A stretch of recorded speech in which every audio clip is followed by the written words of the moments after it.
Haleluya, haleluya, haleluya. Shalom warga kerajaan, senang sekali kembali berjumpa dengan saudara. Doa saya kiranya setiap kita tetap sehat dan tetap dalam pemeliharaan Raja kita yang sempurna. Haleluya.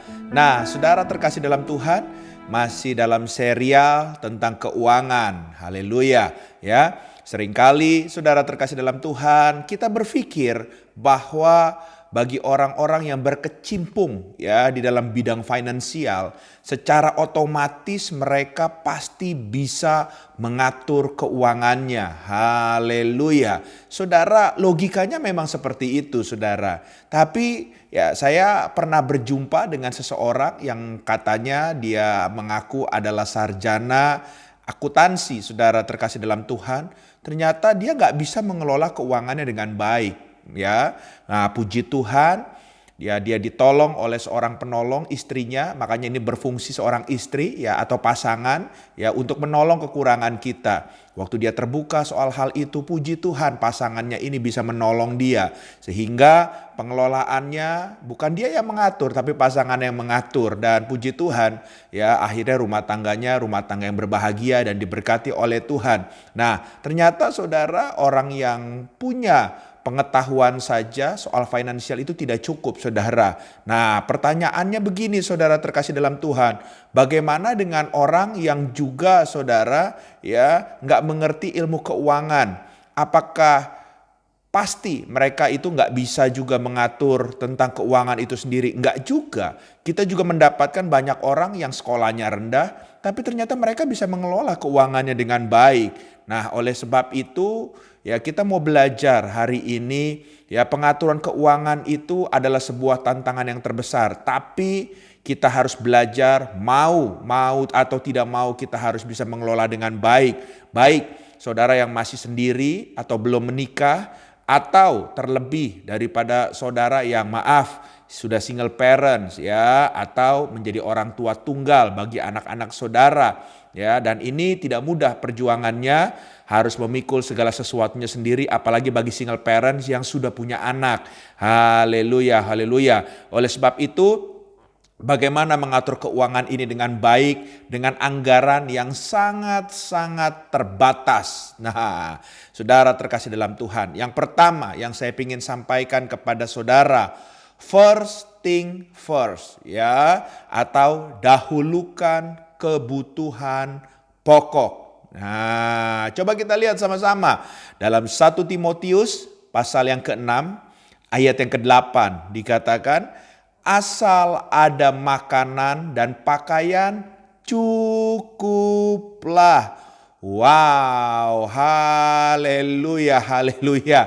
Ya, asal ada sandang dan pangan dulu, saudara, dikatakan cukup. Nah, oleh sebab itu kita harus belajar mengalokasikan dana yang kita punya tersebut atau yang kita dapatkan. Pertama-tama harus untuk hal-hal yang terpenting. Apa itu? Kebutuhan hidup pokok keluarga kecil kita ini, saudara. Ya, saudara, sudah bukan zamannya lagi saudara mengejar tren, fashion, pakaian, ya kan?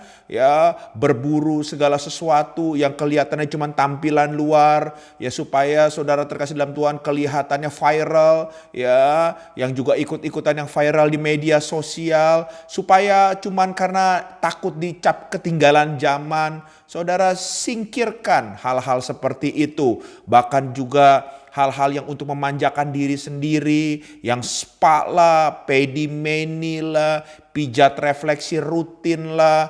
Wah saudara, kalau perlu dalam kondisi-kondisi seperti itu, singkirkan dulu saudara. Dahulukan sembako, ya, dahulukan membayar air, listrik, kebutuhan hidup sehari-hari. Karena saya mau katakan itu jauh lebih penting, ya. Ya, tapi saudara bukan berarti serta-merta saudara bilang begini, ya sudah Pak, kalau gitu sekarang ya udahlah Pak, tampil juga apa adanya Pak. Lalu saudara keluar rumah pakai pakaian tidur, rambut acak-acakan, wajah kusam berminyak dan jarang mandi. Saudara bukan itu, kalau itu namanya orang stres, saudara. Ya, meskipun hidup apa adanya, tapi saudara harus belajar tetap tampil segar, ya, tampil bersih, dan saudara harus terawat juga, ya, sehingga orang-orang yang ada terdekat, juga anak-anak saudara yang ada di sekeliling saudara juga nggak ikut ke bawah stres dengan pembawaan saudara, ya, tetapi justru terinspirasi. Sekalipun saudara sedang mengalami proses, tapi saudara bisa menjadi contoh, menjadi teladan, dan tetap kuat melewati semuanya itu. Dan percayalah, anak-anak saudara yang melihat pengorbanan saudara seperti itu, sesuatu yang akan membekas dalam hidup mereka, menjadikan mereka juga orang-orang yang kuat nantinya. Haleluya. Hal yang kedua yang kita harus perhatikan, ya, kita harus belajar menyesuaikan pengeluaran dengan budget keuangan kita. Apa maksudnya, Pak? Coba kita lihat sama-sama. Lukas pasal 14 ayat yang ke-28. Dikatakan, sebab siapakah di antara kamu yang kalau mau mendirikan sebuah menara, tidak duduk dahulu membuat anggaran biayanya.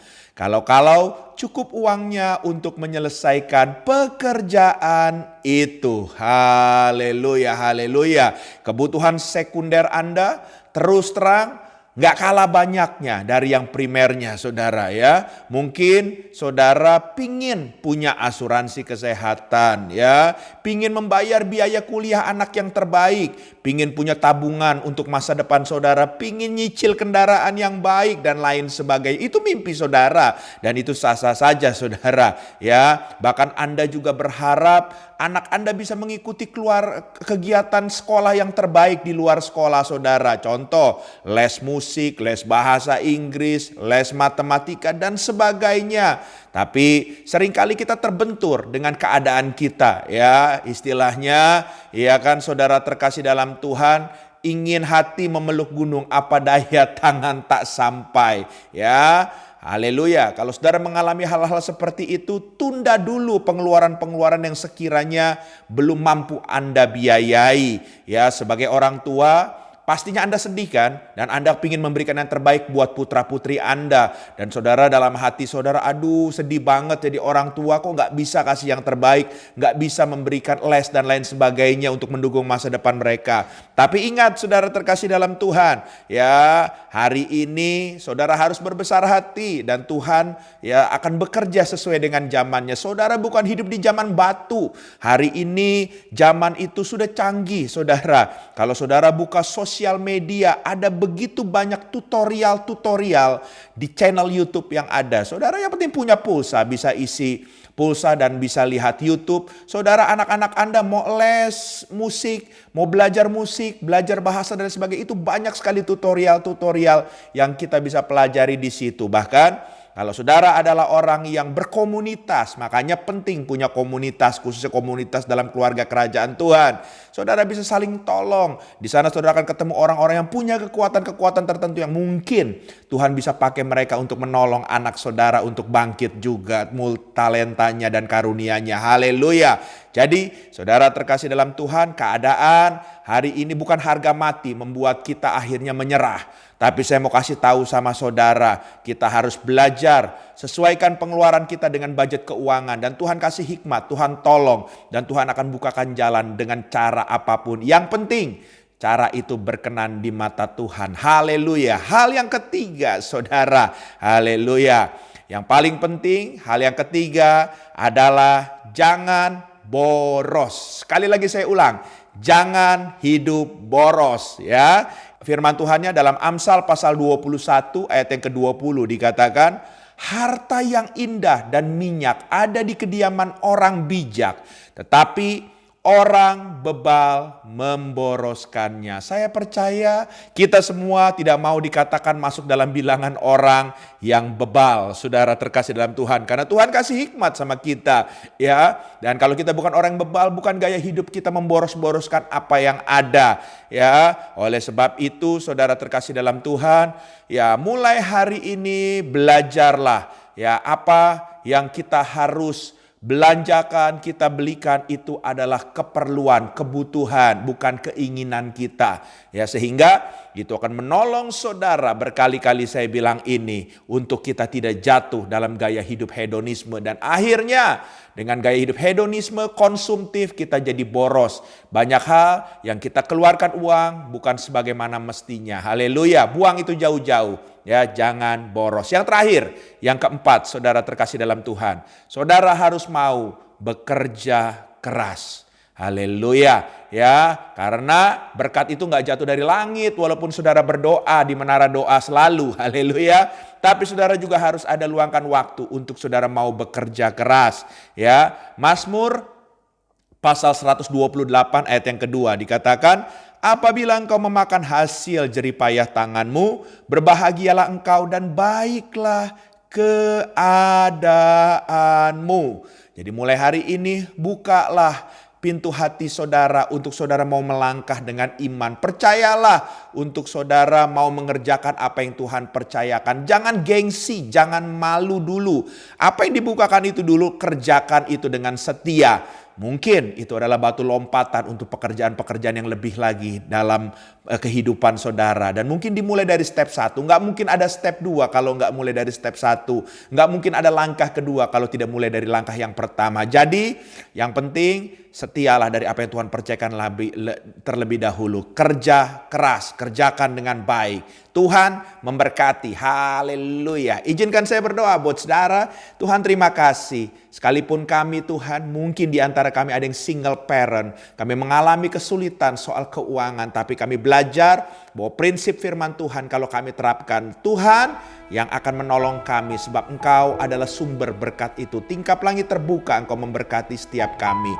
Terpujilah namamu Tuhan. Firman Tuhan ini biarlah Engkau tolong kami bisa lakukan dalam kehidupan kami keseharian. Haleluya, dalam nama Yesus. Amin.